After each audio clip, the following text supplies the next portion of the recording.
Okay folks, welcome back to Delboy's Garage. Now today, I just want to show you the new Sportster. This is the new bike. Just got it about a week ago. 883 iron. Last year's bike. Did a deal with a mate. My XR1200 and a little adjustment. As you can see, I've done the filter now. That's the filter cover that I made over 8 videos. It's now in satin black, which matches the bike. It's come out rather well, I think. Looks the part.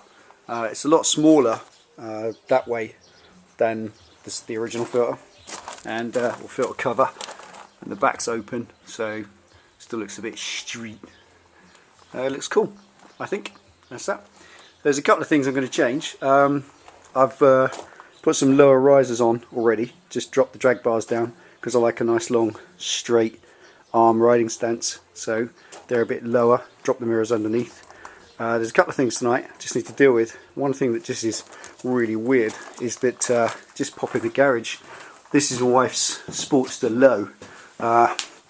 You can see from this that the fork leg here is about 3.5 inch. That's that gap. It's about 3.5 inches, and the back on these are 11 inches. So that gives it that stance.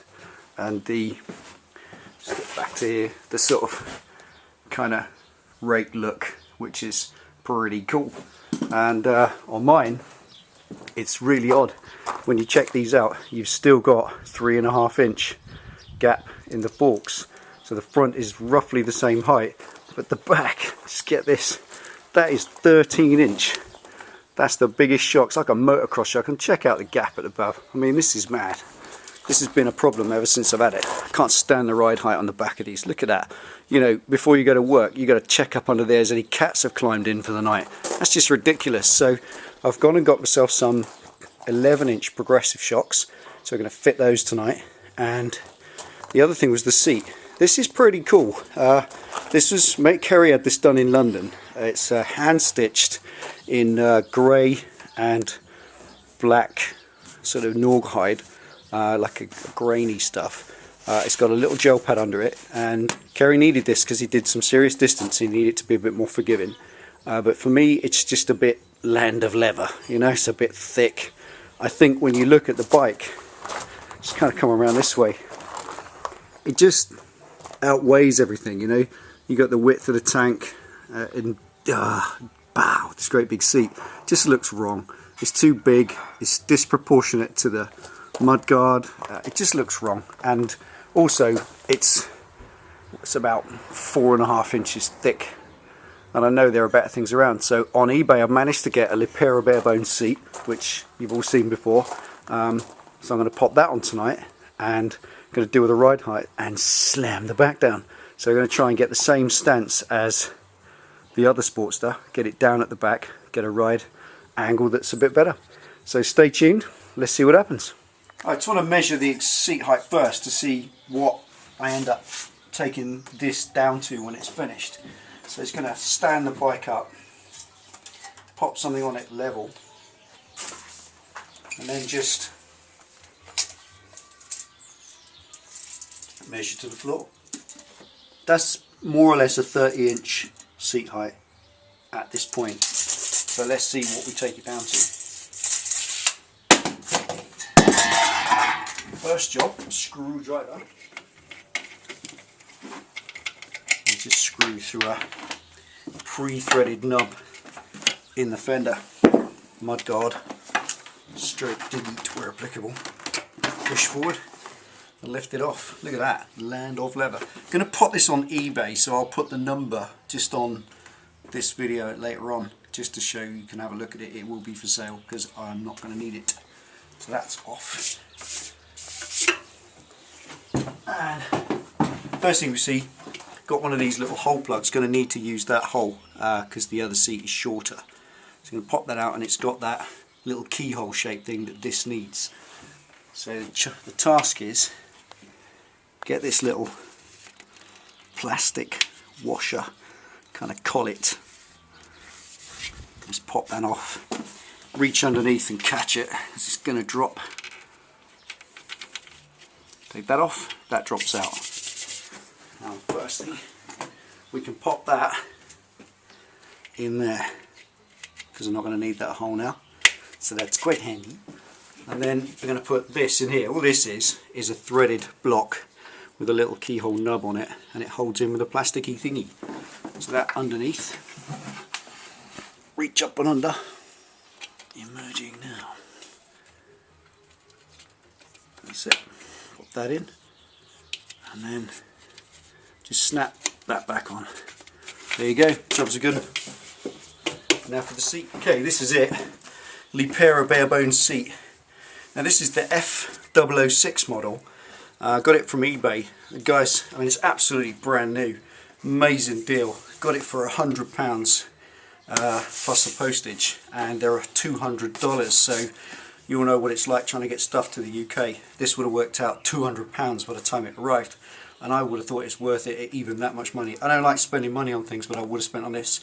It's absolutely terrific. It's got great squishy kind of memory foam. It's a lovely seat, and it's a steel base as well, not like the plastic junk that Harley put. And you've got this carpet thing to protect all your stuff.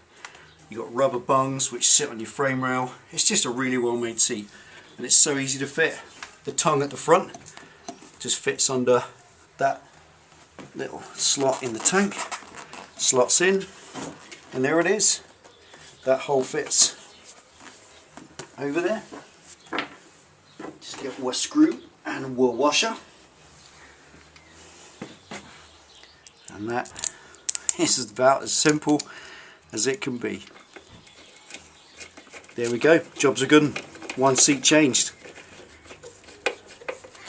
Doesn't have to be screwed up a million foot-pound. And there it is. Just going to put a bit of work into cleaning off these marks from the old seat in a minute. But there it is, look at that. Absolutely made for it. Beautiful seat. Let's check that height now. Right back up. Just changing that seat. Let's see what that's dropped the ride height by. Put that on to balance. Just under 28. It was just under 30 inch, I reckon. So you've dropped 2 inches or so there. Roughly 2 inches out the seat height. Straight away. And that is a lot more comfortable. And I reckon looks a lot more trick. That's it for now. Let's get stuck into the shocks. Okay, here's the back end strip now. Just got the shocks out completely. And here they are. Look at that. You've got, that's the standard shock, 13 inch. And that's the 11 inch replacements. So you got this difference here, 2 inches in height. It's just a clear difference. Plus these are progressive springs, so they're going to be smoother, have a better action, something a little bit nicer than these, which tend to be a bit doing doing doing doing. I mean, riding around on those the last few days, they just tend to just bounce in corners. The damping on them's pretty rubbish. They're just a bit of a set package. Progressive suspension. Again, loads of money, but well worth it, I think, because you know it's a heavy bike, 250 kilos. And when it's really low, you've only got perhaps 1 inch or so of actual travel, so that needs to be quite well controlled.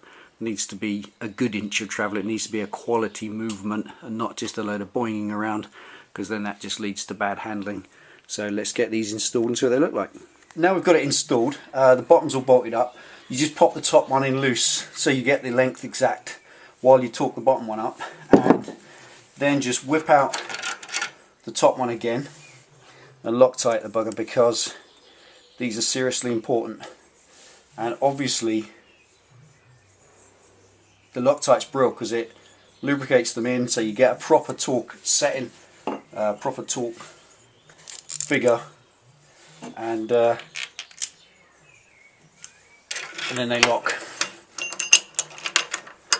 So the torque setting for these is 50 to 55 foot-pound, which is pretty big. So make sure you do it properly and torque them up properly, because it's your neck. If you're going down the road and a bolt comes out of your suspension, that's just not a desired situation. And it's a big fat Torx 35, so not an Allen key. Once that's nipped up, over to the torque wrench. We're going to do it in 2 settings. It's 50 to 55, so I'm going to get under about 48. Wind the first click in, and then wind up the torque wrench about 52, and then 55. Good and tight. That's it. Don't do it anymore because you'll strip the thread in the cast iron thread of the actual frame strut, and that's pretty unrepairable. So, well, just a nightmare. So there it is. That's correct. Let's see if we can get the jack out. Check out that ride height. That is seriously low. Alright, we've got the stand down. Drop the jack. The jack hasn't gone anywhere because it's already on the floor. Jack's not even going to come out. That's low. Let's get some space. Doesn't even want to come out. Here we go. And that's it. Slammed, baby. Let's measure that ride height. Tape measure. Little number plate. I haven't set these yet. I haven't ridden it, done anything. This is strap the jack. You saw it yourself. Bit of movement. That is so low. Slam it, baby. That one is a level. 26. So that's 26-inch ride height without any time to settle. When this is ridden a few days, like all new shocks, they're going to settle about 10 mil, probably about 1/4 inch at least, before they settle into their normal height because they're brand new. So there we have it. 26 from 30. So that's 4 inches out of the seat height tonight. I think we can conclusively call that slammed, baby. There it is. Right, quick test drive. Make sure nothing's rubbing. Make sure things like this bolt, the little bit of stickage that comes down inside, isn't going to touch the tyre. Just going to run it around the block and see what happens. Okay, let's go.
So there it is, folks. 4 inches lower overall in the ride height of the seat by way of Bare Bones LePera seat, and 2-inch lower shocks. That's now, looking at it, that's how the bike should sit. That's now the correct stance. That just looks right. Before, I can't believe that Harley designed this bike to have exactly what you see there as the fork height, and yet this stupid gap 13-inch shocks in the rear.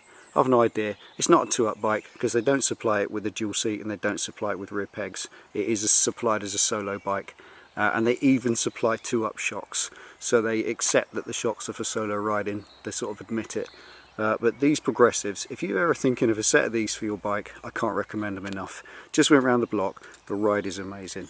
You've got a smoother movement in the shock. It's more supple.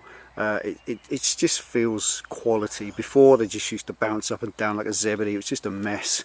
And of course, in a swervy bend, or you get ripples halfway through a bend when you're leaning, whole thing just goes into a bit of a weave and gets a bit leery.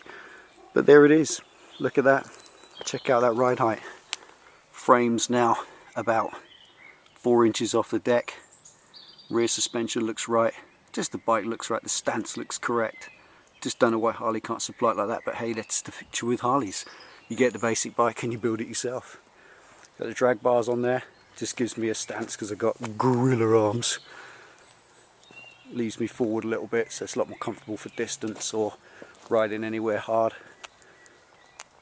Got the filter cover now, looking good. And that's it for this season. I'm just going to ride it about, and when it comes to the end of the year, it's coming apart and it's time for paintage, because this denim thing, matte black, satin, whatever you call it, I think it's pants. It's a cop-out. They just don't bother lacquering it, and I think that's awful. It kind of meant to, I can see what they're meant to achieve, but it's rubbish. So I'm going to pick a colour, and this, in with the flavour of the bike, is going to get painted for the new year, sort of over the season. But as it is, that's it for now. Progressive rear suspension, get yourself a decent quality aftermarket seat, and transform the way your bike rides. Thanks for watching Delboy's Garage. See you next time.